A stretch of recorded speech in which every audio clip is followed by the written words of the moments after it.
Good afternoon, and we want to thank you for coming. Today we're very honored and pleased to have with us Dave McKean, who will be our final presentation speaker in our author series for the 2017 Irish Heritage Month. While you're here today, please take a look at the exhibit on the 1917, it's our 1917 exhibit on the Easter Rising Leaders of 1916. That exhibit was created by our Hibernian volunteers. We'd like to also note that our Irish Heritage Month events are partially funded by a grant by the Lawrence Cultural Council, and we'd like to thank them for their support. We'd also like to thank the Lawrence Heritage State Park for hosting our exhibit, and to Lawrence Community Access Television for videotaping today's events. We would also like to note that the Friends of Heritage State Park help fund many projects that the state budget cannot cover. If anyone's interested in more information or is interested in joining the Friends, please see Jim Bouchain, who's right here today with us. It's now my pleasure to introduce our State Vice President, Jack Leahy, who will introduce our author.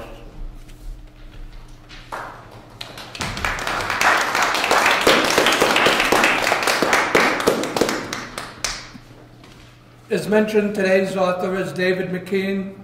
David was born and raised in Lowell's Acre neighborhood. He feels privileged to have been brought up in a time when many of the older residents shared their stories of life in the acres and the experience of their ancestors who crossed the sea. His vocation has been to collect these stories, to preserve for the next generation, so that they will not be forgotten. David McKean has authored two short photo histories. One, From Erin to the Acre, a story of neighborhood and its people, and also The Cross and the Shamrock, the art and architect of St. Patrick's Cemetery. He received his BS from Lowell State College and his master's in education from Rivier University. He has spent over 30 years as a classroom teacher and is also an instructor of Southern New Hampshire University. McKean is also the author of the blog lowellirish.com. Welcome, David.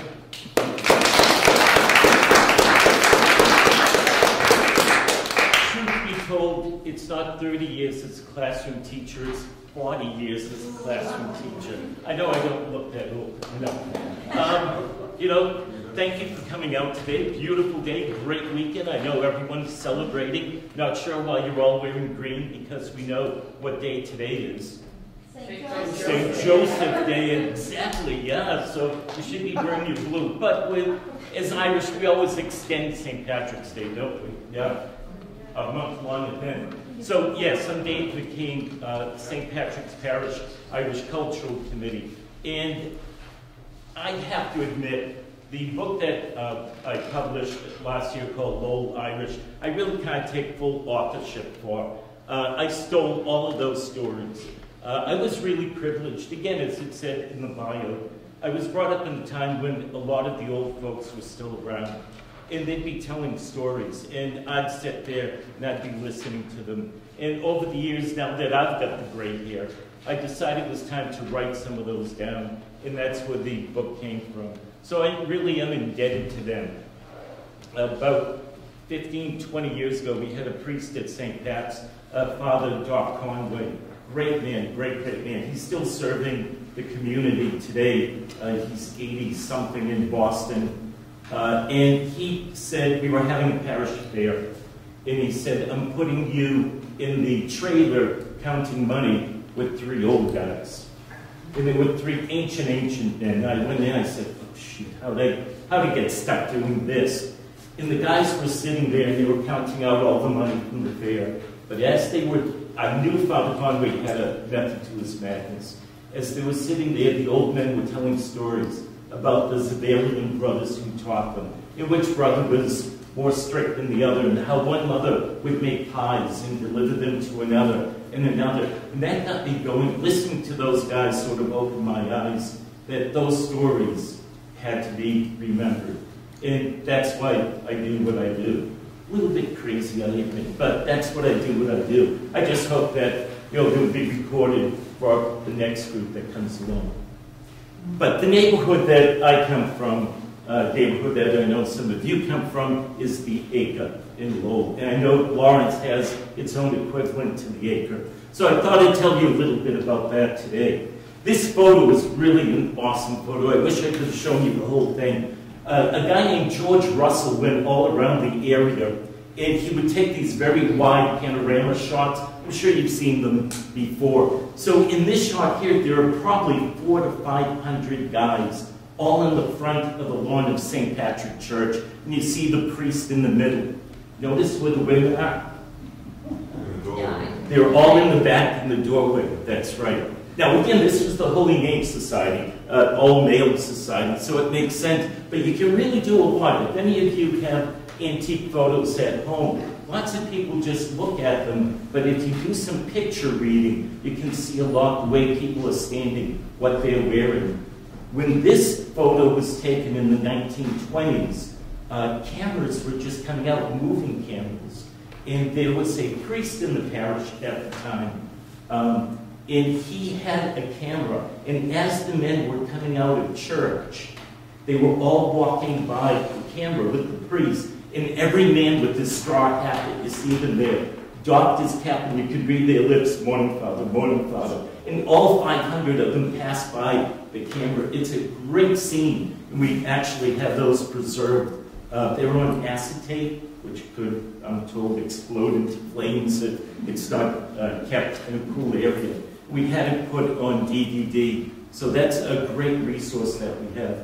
Another one that was brought up, if any of you look at our blog, Lowell Irish, we've had 200 stories so far, recording the history of the Irish in Lowell and living in the Acre.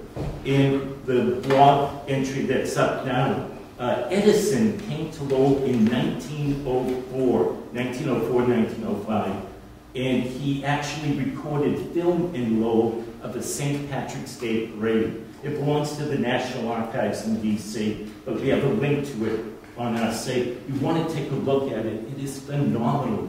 All these, at one parade, they had parades every single year in Lowell, of course. At one time, the parades in Lowell closed down all of the mills. The banks were closed.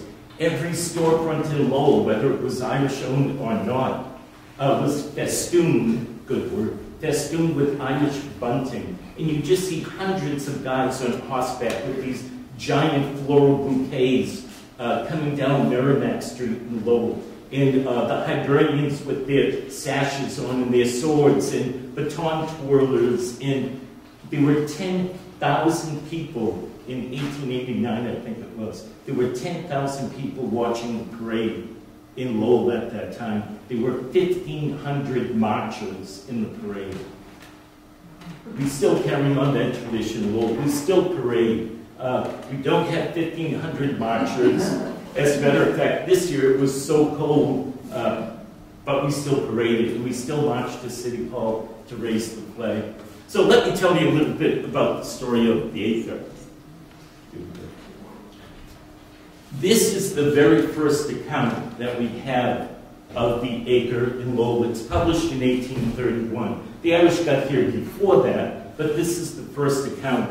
In the suburbs of Lowell, within a few rods of the canals, is a settlement called by some New Dublin, which occupies rather more than an acre of ground. It contains a population not far from 500 Irish, who dwell in about 100 cabins, 70 feet in height, built of slabs of rough boards, a fireplace made of stone, in one end topped off with 2 or 3 flour barrels or lime casks, and the central situation is a schoolhouse built in the same style as the dwelling houses, tucked up to the eaves with a window in one end, and small holes in 2 sides for the admission of air and light. In this room are collected together perhaps 150 children.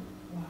There actually is one previous description of the Acre that I found about a year or 2 ago. It's from 1829, and I don't put that one up here because it talks about the screeching Irish women. This guy from Ohio, this guy from Ohio visits the Lowell Mills, and he gets lost, and he ends up in the Acre. And the screeching Irish women were all the sounds that he could hear. And the street urchins running through the streets as well. Not too complimentary, so I use this one as an intro. It's a little bit more soft. The Irish were actually in Lowell way before the mills. As a matter of fact, we have records of the Irish being in Chelmsford. There was a glassworks factory in Chelmsford at one time, and there were a group of Irish that were living there. If you're from Lowell, where the dump is, around there is where the first Irish were actually working in this time period. The Irish were also in Lowell because there were canals in Lowell before the mills. Now, these canals in Lowell were not power canals like outside here. These canals were transportation canals, and they would bring materials from New Hampshire down to what would be Chelmsford today, Lowell. And then there'd be a canal, the Middlesex Canal, which of course went straight into Boston to sell their goods there. But things change. Francis Cabot Lowell, as some of you know the story, and I know there's always a rivalry between Lowell and Lawrence. I was actually a little nervous coming here. No, I was. I remember the Lowell-Lawrence football games. And I know some of you do too. That's why you're looking at me as you are. We hold these things, we Irish, we hold on to them a long, long time, yes. But the Boston Associates, Francis Cabot Lowell goes to England supposedly with this photographic memory, memorizes the machinery there, comes back and he wants to turn America into an industrial country, an industrial nation. Francis Cabot Lowell dies quite early, but this group of rich Boston men known as the Boston Associates starts, of course, his vision of Waltham, and they want to expand it, and they come to Lowell, and of course the Merrimack River has that big bend. And that bend in the river drops the river over 30 feet, and that 30-foot drop is what's going to power the mills. They put this guy in charge. His name is Kirk Booth. And Kirk Booth, actually, in the history of Lowell, doesn't have a nice name. He was quite mean. He was known to, if there were children playing on the street, he was known to take his whip and give them a whipping and tell them to get to work, etc. He finally fell out of his carriage, landed on his head, and died. So he doesn't last that long either. Maybe it was retribution, I don't know. But that bend in the river is what's going to make Lowell this great new industrial city, the first real city built in America based on cotton mills. But Booth needs somebody to do the work. Now, at this time, of course, the Yankees who were here, just about everybody around this area were farmers. Up in Maine, New Hampshire, Vermont, they were all farming people. And the Yankees were pretty much satisfied with these farms, but let's face it, what if you had daughters? I had 3 daughters. No sons, just 3 daughters. 1 strike, 2 strikes, 3 strikes, right? That's it. If I was living in this time period, I'd be in trouble. Because with 3 daughters, who's going to do the work for me? You know, the hair's gotten a little bit gray, the joints don't work like they used to. I would need a son. The sons bring money into the family, daughters don't. They're costing me money. That's why I pay a dowry to get rid of them. So in this time period, the girls were extraneous. So therefore, the fathers were far more willing to let the daughters go into this new city and bring money back to the farm than to let the sons go. Well, we need the male workers as well. There were plenty of Yankee workers. Don't get that wrong. You know, a lot of people like to say, oh, it was all the Irish. It wasn't. There were a lot of Irish, there were a lot of Scots, and there were a lot of Yankees as well. But the Irish are going to become the predominant workforce. 1822, if you've ever been to Lowell National Park, this here is the statue outside the park. It's actually called the Worker. It was put up in 1985. What was his name? Mr. Schwartz designed it. But it's meant to represent the Irish workers that came to Lowell. Kirk Booth needs those workers. Kirk Booth is from Boston. He probably met Hugh Comiskey, not a Polish name. Hugh Comiskey. Actually, I should be saying his name correctly, Comiskey. My whole life I've said Comiskey, so I can't change it. His name was Hugh Comiskey. And Hugh Comiskey came from a little tiny not even a town called Crosson in County Tyrone. He comes to Boston. You know, Boston used to be all hills. Well, Hugh was one of the leaders of the work gang, he and his brother James, that helped level out the hills, throw that dirt into the harbor that made Causeway Street. Well, he's part of the, you can say thank you to him for that. And Hugh is going to bring the work gangs up. So Kurt Booth meets Hugh Comiskey on April 22nd, 1822. Hugh Comiskey brings 30 laborers. They actually walk from Charlestown to what will be Lowell pretty soon, and they meet in a bar, and they sign the contract to get to work. According to tradition, Booth, buys them around, and right after that, men get to work. This is we have a lot of photos, as I'm sure Lawrence does as well, of the workers. And the men get to work, and what they're hired to do is to widen and deepen the canals that are there, and then to build new canals and to build the brick mills that are going on. The men are not meant to be a permanent workforce. They're meant to come here, do their work, and go back to Boston where you came from. There's a great excerpt in the newspaper at the time of the Irish coming into Lowell with pickaxes and shovels over their shoulders, and they're walking down Maryborough Street, and we're told that the Yankees would stop and watch these strange people with their strange ways walking down to the canals. I love reading that one. The work was very, very dangerous, as I'm sure you know. Of course, there aren't machines at this time period. Most of this is hand labor. Steam labor will be coming in, but right now everything is done by hand. I also do tours of St. Patrick's Cemetery in Lowell. And if you ever come to Lowell to do genealogy, and you go to St. Pat's Cemetery, a lot of people are really disappointed because they want to find records for their ancestors. St. Pat's did not keep records until 1895. Prior to 1895, you go to the priest and say, Grandpa, you give the priest, originally it was like $2, I believe, and you would go and dig your own grave. So if you ever go to St. Pat's in Yard 1, don't tell anyone else this. There are graves all over the place that nobody knows about because they were all put there in the 1820s, 1830s. So if you go to St. Pat's, you see all of these graves of these poor people, and they're not recorded. So what we did was, I teach, at the time I was teaching 6th grade, and I brought my 6th graders for 2 years. They have knees, I don't. And I brought them out to the cemetery, and all the graves were laid flat. Hundreds and hundreds were just pushed over on purpose. And they were covered over with turf. So I had my students uncover the graves, record the names, the dates, places of birth, causes of death, and we recorded over 1,500 names that had not been known before. Oh, that's not even the good part. The good part is, I went to the superintendent of the cemetery, George Merritt, and I said, do you have no records of anyone prior to 1895? No. Nothing? No. Nothing? No. Well, except for the 2 books downstairs. So I said, what books? And he brought me down, the building is quite low, opened up the vault. The vault is actually wet. The walls were wet with dampness. And he pulled out 2 books. The books had names from 1840 to 1870. Just a few out of the thousands, tens of thousands that were buried. We got about 8,000 names out of that. So all told, we found about 10,000 Irish men and women who had not been recorded before. They're all online. If you have any Irish ancestors, go to lowellirish.com.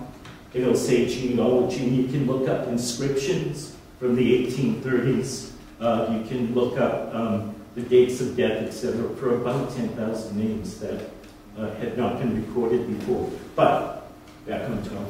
When I was looking at the cemetery books, I started noticing things. For example, more than half of the deaths in those 2 books were, take a guess, children under the age of 5. Hundreds, thousands of kids under the age of 5. And very often the cause of death was listed as teething, which I find unusual. So I asked several people who know about life in the 19th century. That's also when children were going from mother's milk to water or something, and where were they getting their water from quite often? Or what kind of water were they being bathed in? Also, of course, today, you give a kid a baby aspirin or something. In that time period, there was nothing to stop fever. So kids very often died of that. After that, who do you think was dying the most? Women. Because? Childbirth, yeah, right? Hundreds, thousands dying of childbirth. After that are the men, still in large numbers, but after that are the men. And then I started looking at causes of death. Time and time again, cause of death, crushed by a stone. I can't tell you how many, I've forgotten the number. The other cause of death, which was quite prevalent, was drowning. Of course, they'd be in the canals would collapse, and the men would drown. A lot of deaths by fire as well. And then, surprisingly, I'm even surprised they recorded this, deaths by suicide. Quite a number of those as well. And you wonder what the stories are behind that. Actually, I looked one up, and it's in our blog if you ever want to look it up. Very sad story of a mother with children who couldn't support her children. So she literally walked into the canal, and people watched her, and she never came up. What was the lifespan then? Surprisingly, I'm talking family period, we have a number of people over the age of 100. Now, the average lifespan, if I actually did the math, the average lifespan is 30s to 40s. But there are a number of people who died of old age, and they're in their 80s. And again, a few people over 100. So these workers are brought in. Again, men weren't allowed to work in the mills originally. The women, again, I worked for Lowell National Historical Park for a number of years as a ranger, big hats. And I gave this talk thousands of times, but over the years, what is so great is that more research, of course with technology, we're finding out more and more. And women were working in the mills, Irish women were working in the mills many, many years before we thought they were. And the Irish men were doing other jobs. Everybody and his brother. My parents came to Lowell and worked in the mills. I'm sure they did. But there were many, many, many Irish who were not working in the mills at all. They come into Lowell and immediately they start working in different trades. Oh, sorry, I can't read this all. Harriet Hanson Robinson was one of the original Yankee mill girls. And she worked in Lowell for many years, and some of you know, she became a labor leader, as a matter of fact. And this is her perception of the Irish, just to read a little part of it. The women, as a rule, wore peasant cloaks, red or blue, made with hoods, and several capes in the winter to keep cool, and in winter to keep warm. They were not intemperate, nor bitterly poor. They earned good wages, and they and their children very soon adapted themselves to the changed conditions of life and became as good as anybody. So that's Harriet Hanson Robinson's idea of the Irish in Lowell. And she wrote, thinking back when she was a young girl, not everybody had the same view. As I said, the Irish were meant to go back to Boston, but they aren't going back to Boston. There's more and more work to be done. Some of them are staying in Lowell for a number of weeks, then going back to Boston, back and forth. Very slowly, the Irish started building their own areas. Now, if you worked in Lowell, as in Lawrence, like this building was a mill girl boarding house. In Lowell, if you were a mill girl, you lived in the boarding houses. That was part of the paternalistic system that the Boston Associates set up for success for these mill towns. In Lowell, the Irish weren't really living in these boarding houses at all. They were living on the fringe. If you're from Lowell and you know what the National Park Visitor Center is, and you know what St. Patrick's Church is, it's a 5-minute walk. But in the 1820s, there was actually a forest, woods, between those two places. The Irish, in some towns, you come from the other side of the tracks. In Lowell, you come from the other side of the canal. The Western Canal sort of separated the Irish from everybody else. When Andrew Jackson comes to Lowell, He's the president, and he's shown around Lowell. He's brought into the mills. The girls parade down Merrimack Street with white dresses and sashes on, but he wasn't brought into the acre. Interesting how the Irish are being perceived. The Yankees in Lowell are wondering, who are these people? What are they doing here? And of course, as you can tell, trouble is going to arise. This is Charles Crowley. Charles Crowley actually writes this reminiscence of, he congratulates the first Irishman who whitewashes his house. And he also talks about the pigs that run around the acre. Pigs were very common food. They were the food of the poor. But to the Yankees, having pigs running around, if any of you have ever been to Ireland, you might know the barn houses. And they bring the animals right inside to protect them. So that was common for the Irish. But for the Yankees to see them bring their pigs coming in was considered, just odd and strange. And what are these people doing here? Irish Catholic Genesis of Lowell was written by George O'Dwyer in the 1920s. And George, as early as the 1870s, 1880s rather, is listed as a young man in the newspaper who's very much interested in the Irish history of Lowell. So what he did for a number of years, he went to all the old-timers, and he wrote down their stories, and he wrote them on little tiny index cards, and he wrote them in pencil. There are thousands of them. And he gave them when he died. He had a very sad life. And when he died, he gave them all to Boston College. So I sat there for a week going through all of these cards, trying to decipher his handwriting. Obviously, he didn't go to a school with the Sisters of Notre Dame de Nemours. And trying to decipher this pencil writing that he had, and it had all been smudged since, 1900s, whatever. But he has some great stories in there. He wasn't too much of a real historian, and when we look at the real history, he sort of combined fact with his version of reality. In this one, he claims that Kirk Boot had an Irish maid. And on Friday nights, on Saturday nights, these Irishmen were getting drunk and causing all kinds of problems. So according to tradition, Kirk Boot said to his maid, "What are we going to do with these Irish countrymen of yours?" And she said, "Get a priest." And that's what Kirk Boot did. Kirk Boot went to Bishop Fenwick on the right there, and he says to the bishop, "You've got to control these Irishmen. You've got to do something." And he brought Bishop Fenwick to Lowell, and the two of them supposedly became friends. Fenwick was a very interesting bishop. Here he's in Boston with the Boston Brahmin, the burning of the Ursuline convent. Many of you know that story. So poor Fenwick was trying to ride that line between the Boston Brahmin and all these new Irish and German Catholics who were coming into Boston. But he befriends Kirk Boot, and Boot said, "What are we going to do?"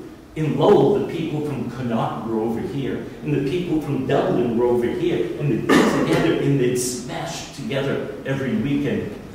So when Kirk Boot said, "Where are you going to build the church?"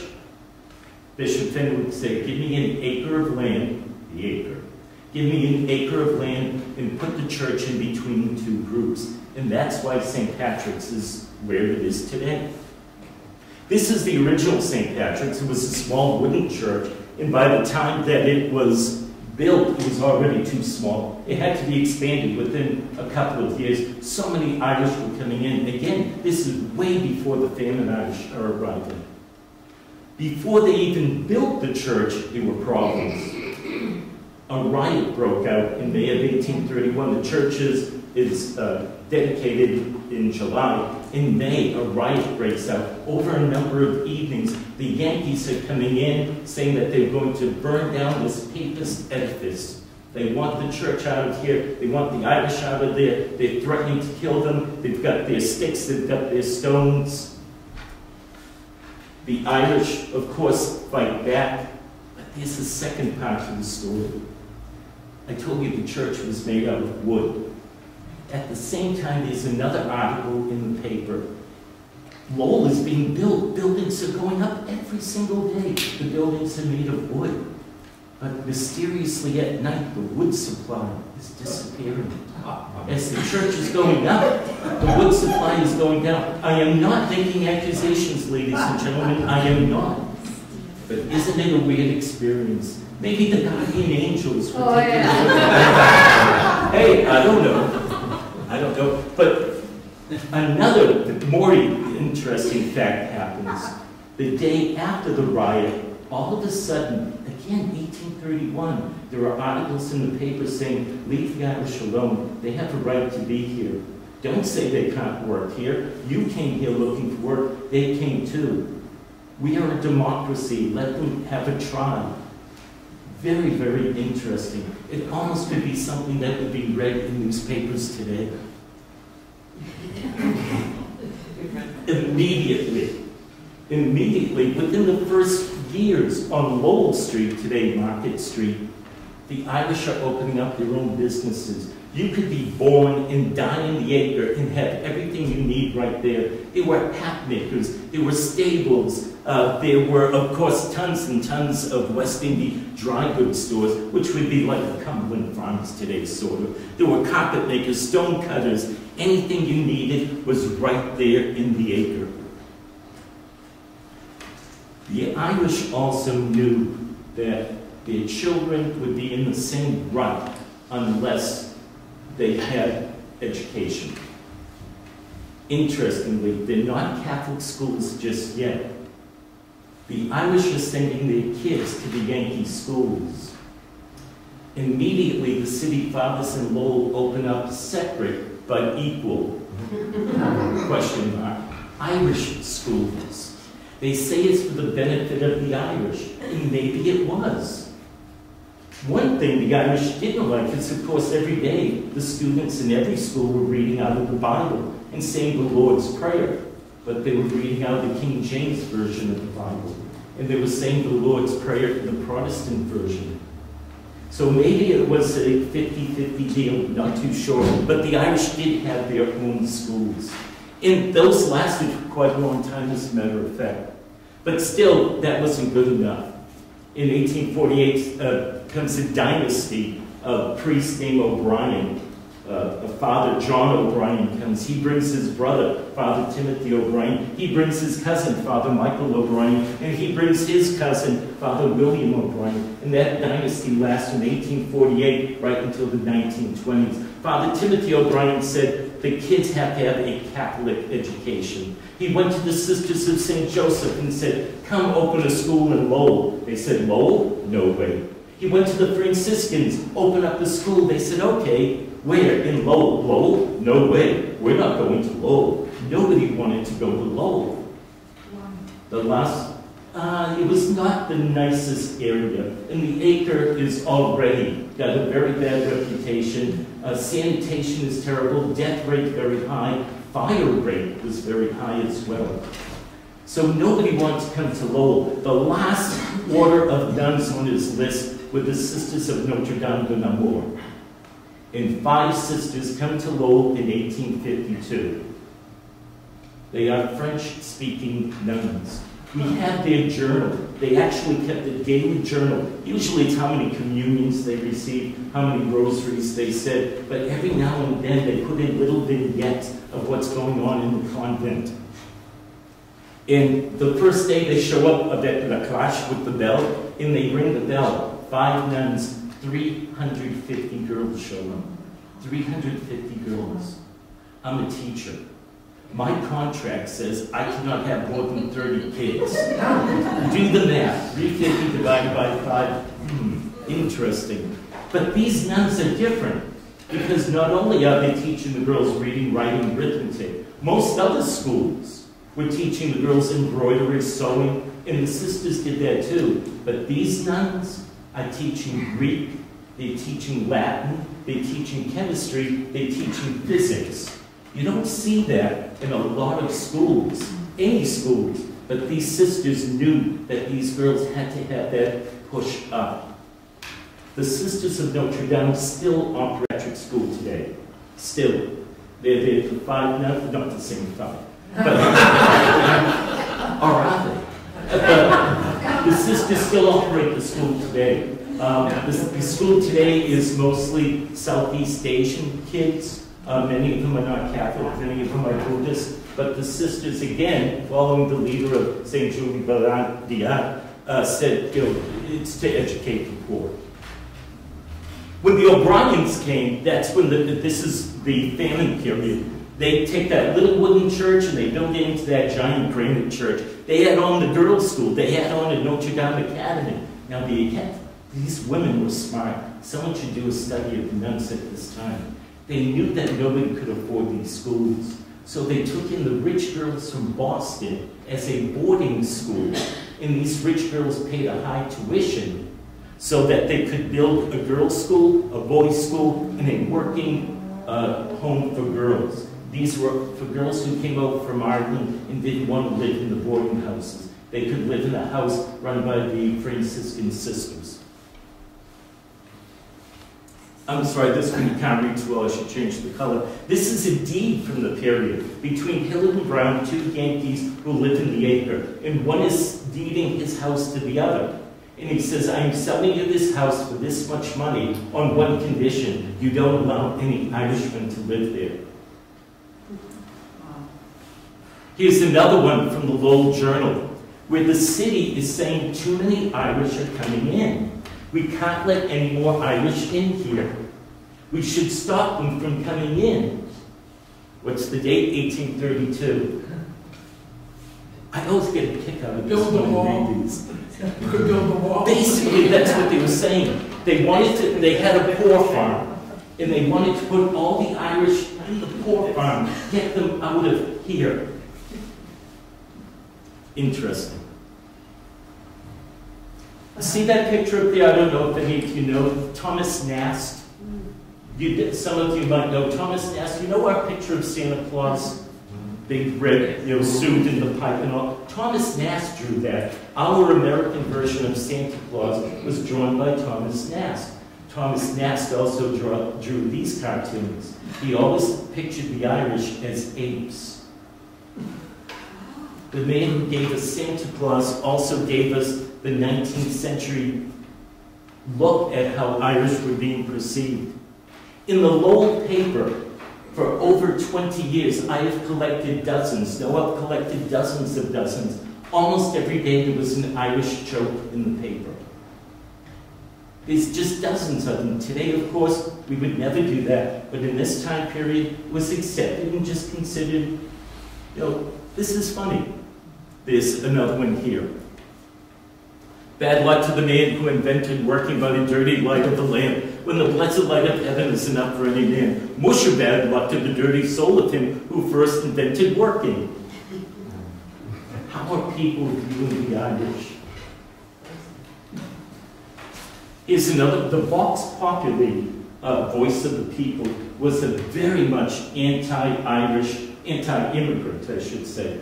In Lowell, it was very much an anti-Irish, very, very much anti-Catholic newspaper. They actually ran a series of articles that a secret convent was being built underneath a church, and that the Catholics were secretly supplying things in that convent so that they were going to rise up, and the Pope was going to lead a rebellion against American democracy.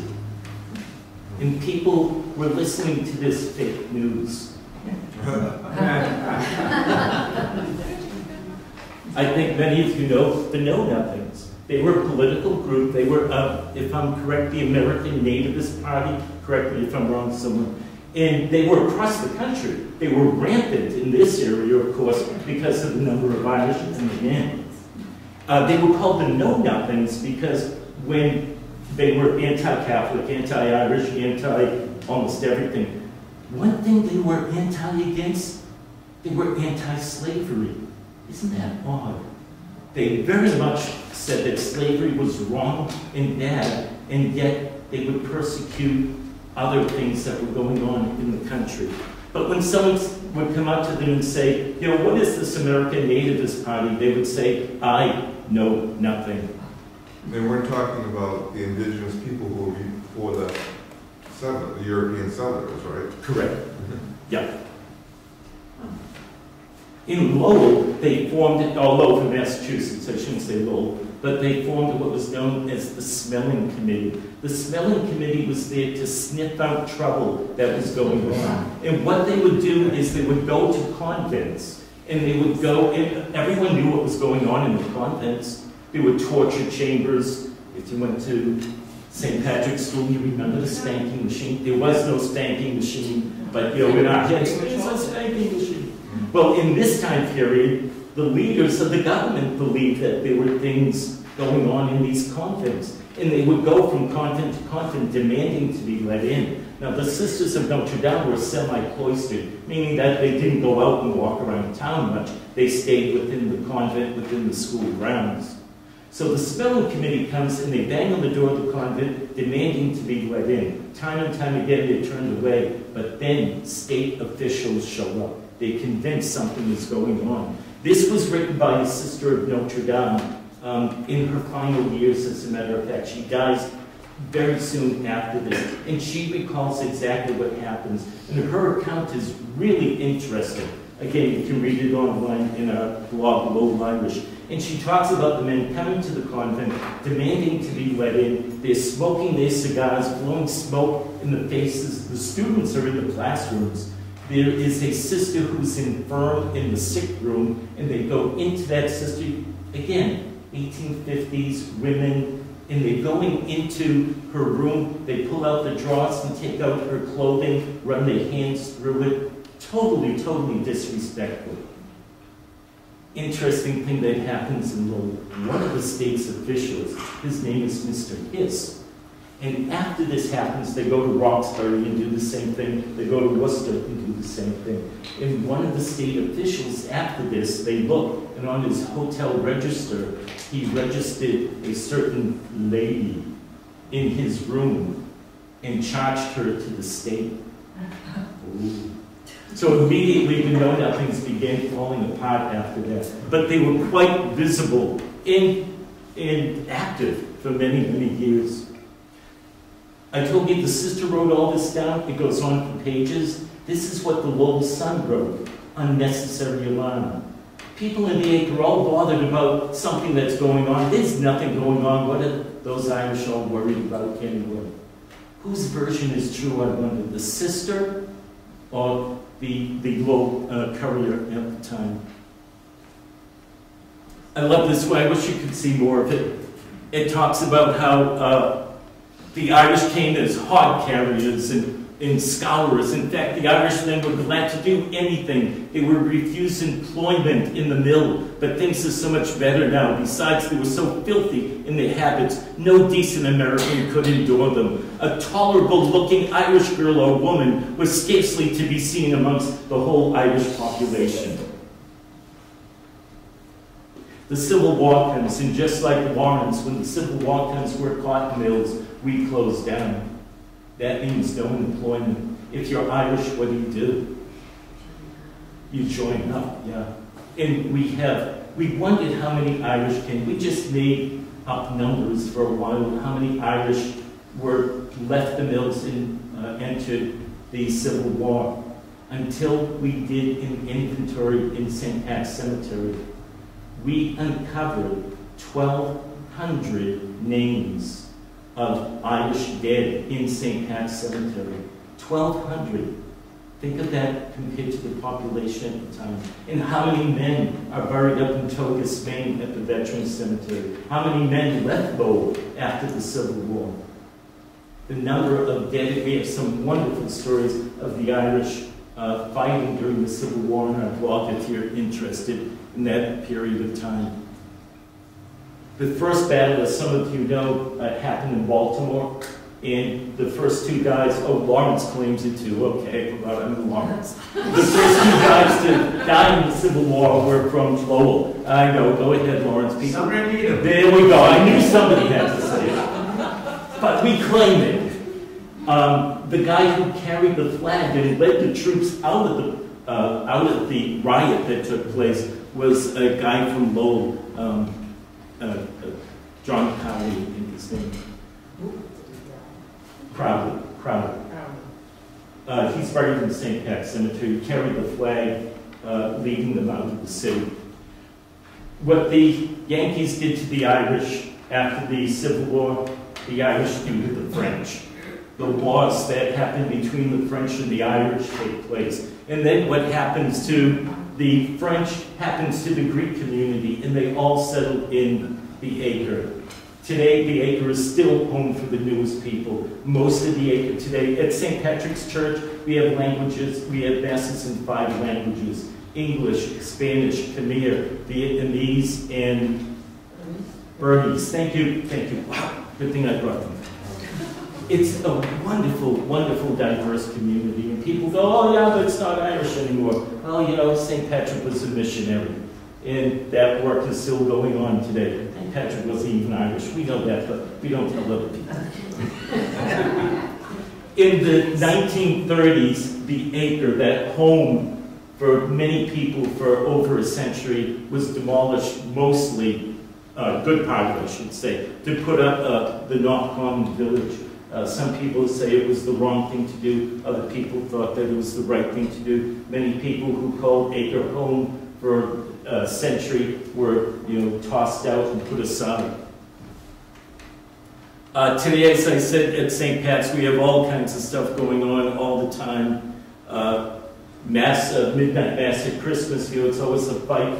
Who's going to sing Silent Night? Will it be in English? Will it be in Vietnamese? Will it be in Khmer? You never know. Just to tell you, the Irish presence in Lowell is not gone. A few years ago, as usual around St. Patrick's Day, they dragged David out. David, give your Irish Acre talk, okay. And it was a bunch of guys from Queen's University in Belfast. And they came over and I did my Acre tour.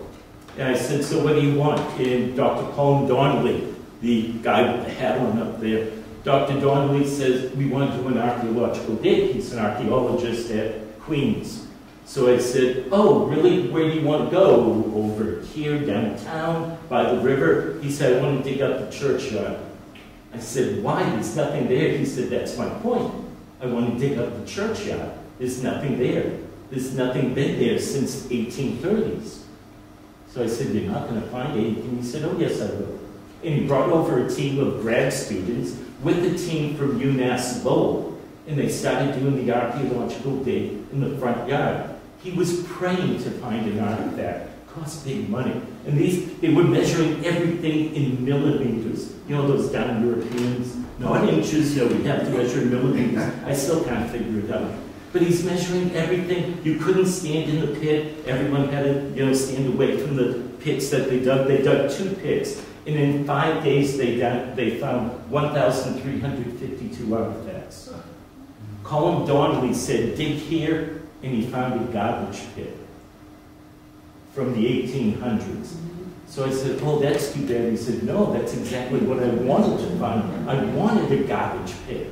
I don't want the house of some rich guy. I want, what the regular people have. Now, the one thing he said I don't want to find are bones. So within the first half hour, what did he find? Bones. So immediately everyone had to get out. They had to call the police because any bones have to be investigated by the police, etc. But Dr. Donnelly's wife, Dr. Eileen Murphy, is a forensic archaeologist. Isn't that cool? Forensic archaeologist. And he took a picture of the bones, and I have them over there on the display if you want to look at them later. Took a picture of the bones, sent it to her, and said, keep digging. Those are cow bones. But they weren't just cow bones, they were shank bones. So each item that he took out gave us a hint as to what was happening. Why shank? Why was shank important to know? It's the poorest part of the cow. They were sucking the marrow out of the bones.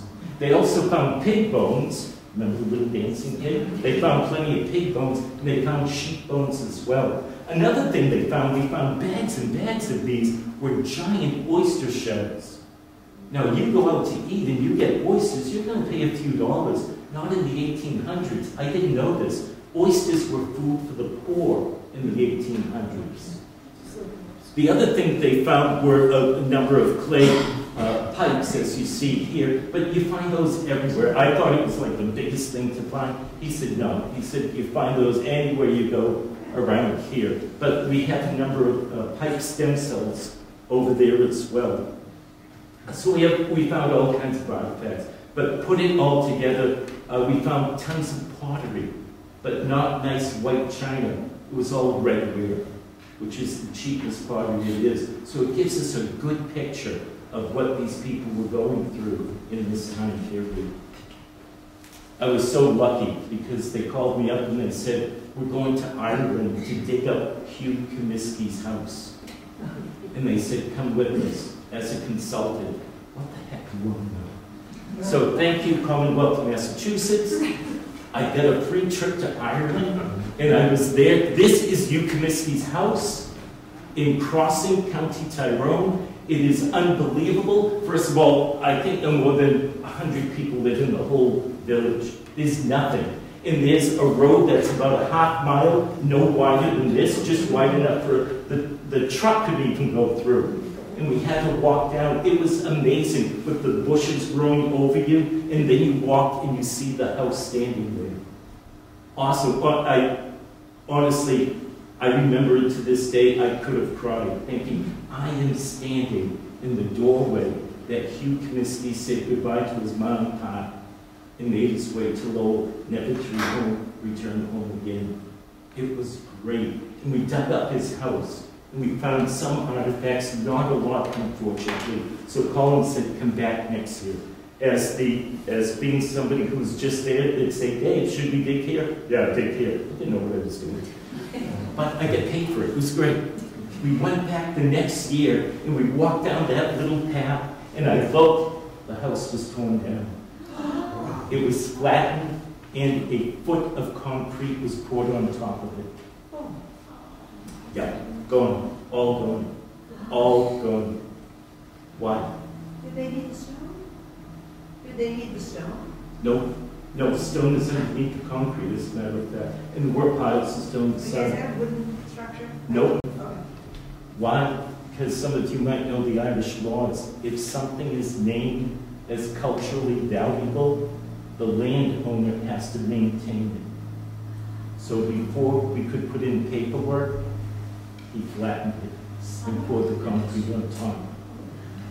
He's a poor farmer. He's a young man, and he's got a herd of cows. The cows were right there as we were digging. They were watching us the whole time. It was, I mean, just listening to them moo all day. After a couple of days, it was sick. In the beginning, you know, it was very low.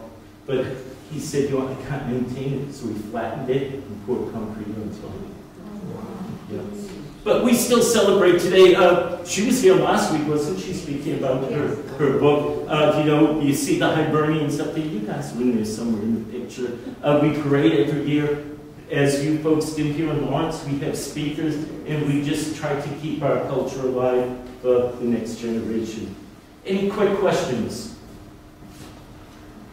Yes? I just have one question. Sure.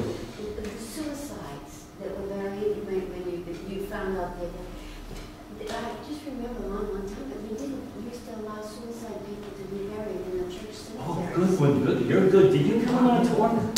In St. Patrick's Cemetery, it's a square lot, and in the very back corner is Suicide Gate.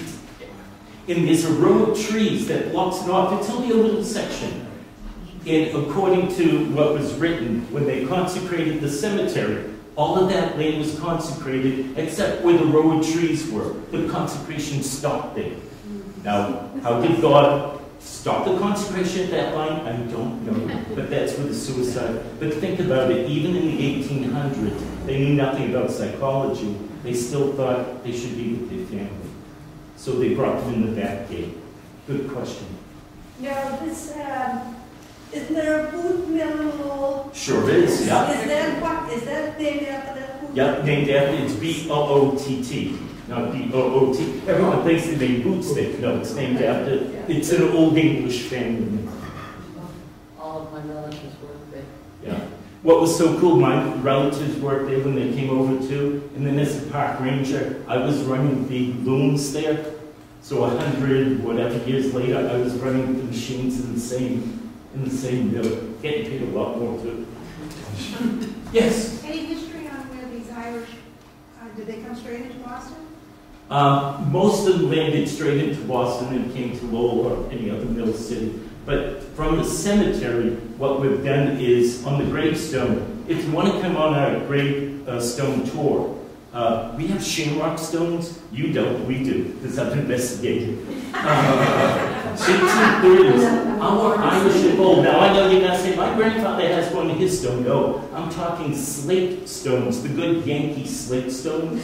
1830s, the Irish and Lowell started carving shamrocks on them. Now, the Yankees were the carvers, so they had no idea what the heck a shamrock was. So they made them look like lollipops. They're really cool. I have another slideshow in the cemetery. If you ever so bored you want me back, I'll do that one. I've got time. And these shamrock stones, there are 21 shamrock stones in the cemetery from 1832 to 1850 something, right when the Know-Nothing stopped. So why were the Irish putting shamrocks on their stones? The Trinity. Trinity, Father, Son, Holy Spirit. What might another reason be? Said they were Irish. To say we're Irish. Another one might be, again, they stopped at the end of the Know-Nothings. I think they were also saying we're here and we're not going anywhere. So which one it is, I don't know. Nobody wrote about it. But each of the 21 stones has a different shamrock. Eventually, the shamrock stones look like real shamrocks. That's when Benjamin Day starts hiring shamrock carvers, which I think Benjamin Day was a Yankee. Now, Yankee stones, if any of you know about New England gravestones, Yankee stones don't have any cross or anything on it. That was considered, very Catholic. So the early Catholics in Lowell were influencing the Yankee economics by telling them to put a cross on there, which to Puritan Yankees would be a forbidden thing to do. So it's pretty interesting, the evolution that takes place. Well, when you go like to Boston or Salem, Mass, you'll see the headstones, the slate headstones that have a skull with wings. Memento Mori, that's called. Yeah. That's called Memento Mori. That would be okay, but any iconography of a cross or something like that. Now, when you get to the marble stones, at the time of the Civil War, they'll put a dove for the Holy Spirit or something. But in this time period, the earliest, they would put no iconography, religious iconography. You're right, the Memento Mori and the skull. Yeah. I did part of my study on the historiography of the New England gravestone. Fascinating. It's fascinating. Yes? I just wanted to know, Fenwick, Bishop Fenwick, Yeah. did he then later go to Holy Cross? Because there's Yes. a Fenwick building. That's right, he built Holy Cross. Oh, Yeah. Yes. Yes, and also in Maine, I think there was a Fenwick, Maine used to belong to Massachusetts. So that was his diocese from Maine right down to Rhode Island, I think, at the time. There's a Bishop Fenwick High School on the South Shore. That's named after him. Oh, Peter? Yeah, he had a rough job, especially after the Ursuline convent. What do you do with the Boston Brahmins who are going, hey, they let most of those guys go. Nothing really happened to any of them. Now, is that one in Dedham, Ursuline? The Ursuline was Charlestown, originally. The original was Charlestown. The flag, the Know-Nothing flag? Yeah. Is it Native Americans? I noticed that the first in Native was correct. All the other ends are backwards. Is there a reason? I think it was somebody who didn't go to a Notre Dame school. Not sure. No, that's a secret message. No, I haven't seen that in other areas, so I think that was just an anomaly. Okay. Yes. I heard on the news the other day that there are over 50,000 undocumented Irish in the United States, so that all of this activity in deporting people is not going to just be impacting what we think of as the Hispanic and Syrians or Middle Easterns. If you read the Irish Immigrant newspaper that comes out, that is a concern for many. And the other question is, what's the connection with the bagpipes and the Irish? We're Celts, we're all Celts. That's, my name is McKean, everyone goes, oh, you're Irish. I'm Scott. Now, my grandmother was Swede, so that takes it. But, the original Scotland actually they came over from Ireland and settled Scotland. So it's Celtic. Of course, then the Irish pipes as well. I don't know if you saw the breakfast this morning on TV. No. And the congressman got up and talked about it. He was making fun about his mother-in-law lives with him, and she's an undocumented Irish person. She takes the bus at 6 o'clock, and this is her picture, and she's dressed in a burqa. And it was like, oh boy, Steve Lynch. yeah, Lynch. Yeah. Any other questions? Yes, sir. Yeah, I was wondering about the nuns from Notre Dame de Nemours. When they were recruited, was their order still in France, or were they coming from Quebec? Cincinnati, Ohio that's where their mother house is. And when the sisters came here, they couldn't wear the habit. They had to wear street clothes on the train because there was so much anti-Catholic sentiment. And only when they got to the convent. And by the way, when they showed up in Lowell, Father Timothy O'Brien said, we'll have a convent, we'll have a school, we'll have books, everything will be all set. When they got here, nothing. The opening page, I told you it's written in French, and the woman who wrote it used no capitals and no periods. So reading it is very difficult. And my French isn't all that good. But on the first day, she rings la cloche, and the girls show up, and at the end of the day, it says, we cried. Yeah, imagine it. But other vignettes in the annals are really interesting, what happens to the community as years go on. They weren't supposed to write those little things. For example, when electricity is first installed, it says, it hurts my eyes, I wish they didn't have this new thing. But they weren't supposed to write that stuff, but you can tell someone snuck it in between the lines.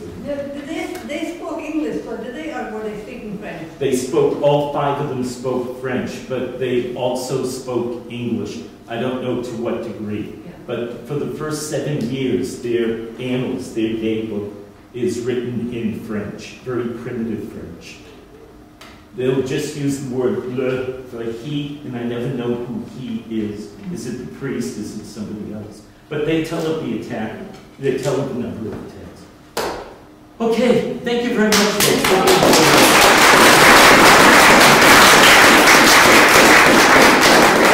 Oh, wait, I forgot commercial. Yeah. We do have 3 books available if you're interested. Irish Catholic Genesis of Lowell, that's $5. From Aaron to the Acre, that's 10, and Lowell Irish is 20. All of the profit goes towards helping out St. Pat's Church. If you know St. Pat's, we've just gone through a several $1 million renovation. It is drop-dead gorgeous. They use the original paint chips from the 19th century. They took the original paint chips and matched them, and the church has been redone. It is beautiful. And the other amount goes to St. Pat's School. And I will say the Hibernians have made a very nice donation to Sister Joanne at St. Pat's School today. So thank you. What street is the St. Patrick's on? St. Pat's Church is on Suffolk, and the school is on Adams, right behind it. Yeah. Someday you got to come to our church tour. We're doing the church tour June 24th. It's a Saturday. We're doing a church tour June 20-something. We'll do our cemetery tour in September. We always do it in the nice, cool months. Okay, thank you. Thank you, Dave. You had to say that, of course, we will say that Lawrence and Lowell have had a rivalry over the years, but we have to say that you were greatly received here in the immigrant city of Lawrence, so we're very happy that. The mill city of Lowell says thank you to you.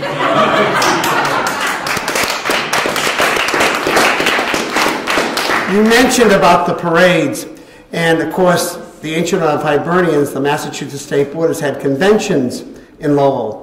And one was in 1915, just before World War I, and the Lowell Sun reports, and you know, I don't know if the numbers were inflated, there were 15,000 marches that day. There are not 15,000 members left in Massachusetts, I can tell you the truth today. But their delegates were 15,000 marching. And I saw that sheet myself because the next convention didn't come back to Lowell till 1987, when I actually was elected state president. But make a long story short, they were always very hospitable. There's a lot of hospitality. Did he say hostel or Hospitality.